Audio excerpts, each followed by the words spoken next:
Hello guys, this is me, Frost Blackman7 here, and today I'm going to be talking to you about a new feature.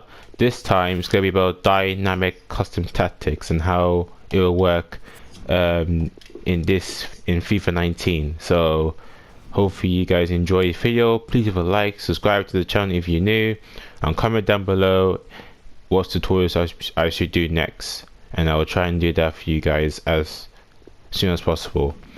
But today we're going to be talking about dynamic custom tactics or game plans. So this is how it works. So basically the first thing you want to do is to select a formation.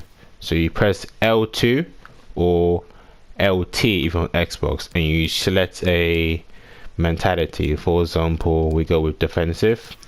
You click there and you choose your formation, and then you choose your this is where you get to select your tactics and how you want to play. So I'm going to go through each and every one of them, starting off with balance. So balance, a balanced style where your team press the ball to the middle of the pitch and your team shape is neutral. That means that they're not going to get caught out of position that often. And then you got presser on heavy touch. Your team will preserve their shape until the opportunity to presser appears. Presser when the opposition takes a heavy touch, a loose ball, or controls a difficult pass facing their own goal. So this can be good if you want to play that sort of way, when you just defend and then when you see opponents literally taking a bad toss or a terrible first touch on the ball, or when you're passing the ball badly to your teammates, then that's the time they'll like step in and try and win the ball back. Presser after possession loss.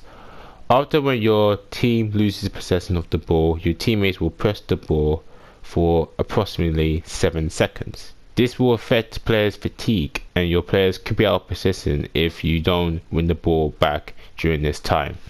So this is how Manchester City ops are actually playing in real life. So when they lose the ball, they'll have like 7 seconds to apply high pressure to their opponents. Now this could be good when you want to get the ball back instantly, but remember guys, you only got 7 seconds, so if you don't get the ball back within that time, then you're gonna get yourself countered. Constant pressure.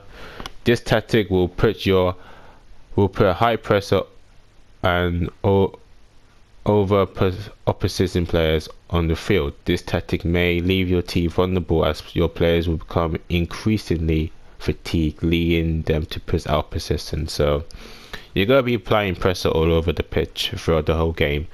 So you need players in this one to have great stamina. If you're having players that have poor stamina, then they're going to get tired instantly. Last one, we're going to drop back. So this is where like you're winning 1-0 and there's like 10 minutes left in the game. This is the tactics you'll be using. So this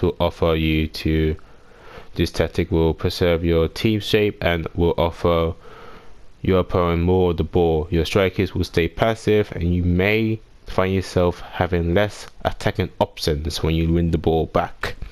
So this could be good when you're defending the lead, but when you get the ball back, you're not gonna have many attacking options.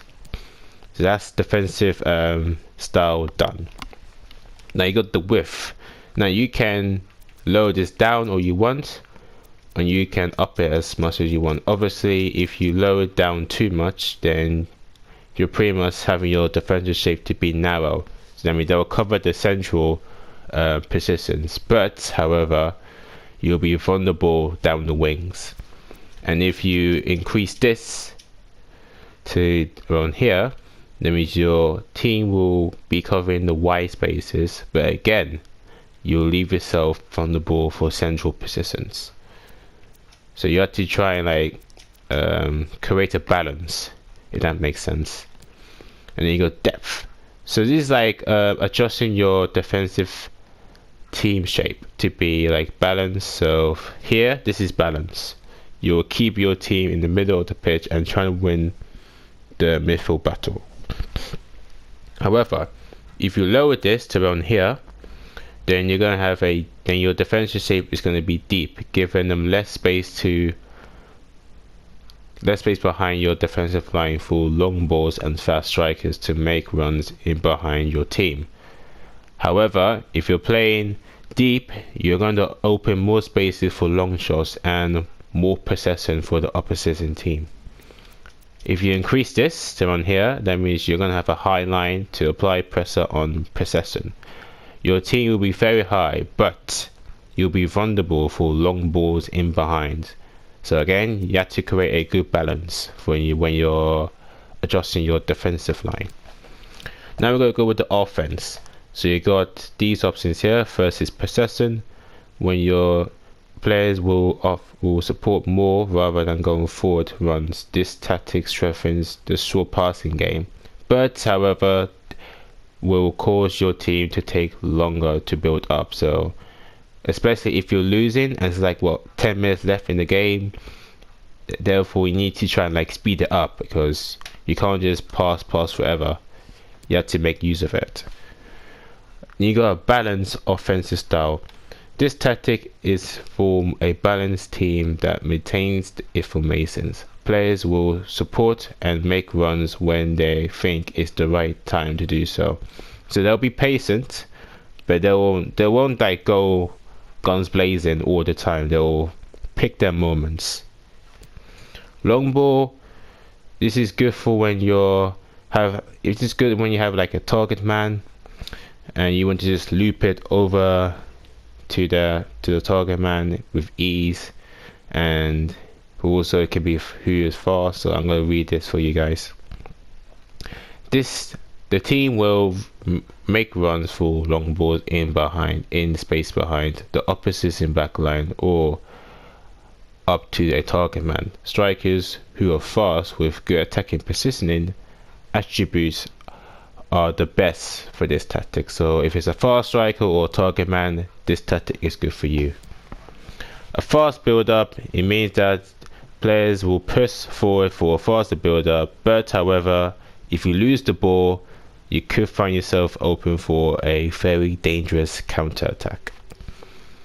And that is it for offensive style. Again, different to the defensive style. You got the width, so obviously if you increase this, then you have more passing options out wide but less in the middle of the pitch. And if you lower this, it means you're going to have your offensive safety be narrow, more players in the middle of the pitch for short passing options, but the wings will be very open when you lose possession. And then you got players in the box. So the more you decrease this, then there's going to be less players making less run to the box. So when the crossing zone adjusts your team to have less players in the box for more pace and attacking play, your players will stay outside the box and rarely make forward runs for crossing situations. So now if you increase this, you're going to have more players making runs into the box, but however you could leave yourself vulnerable for a counter attack. Corners, this is same as players in the box. The lower you have it, the less amount of players will make runs to the box, and the more you have it means that it'll be more offensive. Free kicks, having a low amount in possessing penalty area during the free kick for more defensive approach. So this is when you're winning, then this could be useful. And if you're losing, you need to up it. So a high amount means that you're going for more offensive approach. And there you go, guys. That is it for dynamic custom tactics. Hopefully you enjoyed this video. Please leave a like, subscribe to the channel if you're new. And until then, I need to shout out somebody. I want you to subscribe to Abnormous Person.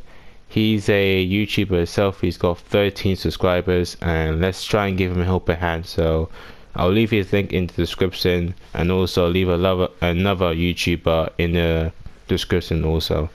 So till then, see ya.